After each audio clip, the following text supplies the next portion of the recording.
அனைவருக்கும் வணக்கம். நான் உங்கள் தோழி. இன்று நாம் காணும் பதிவு சமையல். ஒரு சுவையான ஹோட்டல் ஸ்டைல் பன்னீர் கிரேவி செய்யலாம் வாங்க.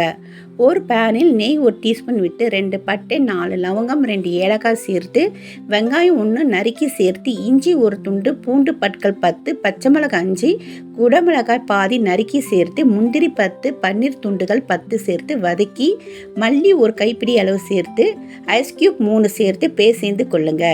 ஐஸ் கியூப் போடுவதால் பேஸ்ட் நன்றாக கிரீன் கலரில் இருக்கும். ஒரு பேனில் நெய் 1 டீஸ்பூன் விட்டு ஜீரகம் 1/2 டீஸ்பூன் சேர்த்து அரைட்ட பேஸ்ட் சேர்த்து மல்லி 1 டீஸ்பூன் கரம் மசாலா 1/2 டீஸ்பூன் மஞ்சள்தூள் 1/2 டீஸ்பூன் தேவைக்கு உப்பு சேர்த்து கலந்துக்குங்க. தயிர் 1/2 கப் கலந்து சேர்த்து மூடி கொதிக்க விடுங்க. ஒரு பாத்திரத்தில் தண்ணீர் 1 கப்பு கொதிக்க விட்டு மஞ்சள்தூள் 1/2 டீஸ்பூன் மிளகாய்த்தூள் 1/2 டீஸ்பூன் சால்ட் 1/2 டீஸ்பூன் சேர்த்து கலந்துக்குங்க. ஒரு பேனில் நெய் 1 தேக்கரண்டி விட்டு பன்னீர் நறுக்கியது சேர்த்து வறுத்து திருப்பி போட்டு வறுத்து எடுத்துக்குங்க.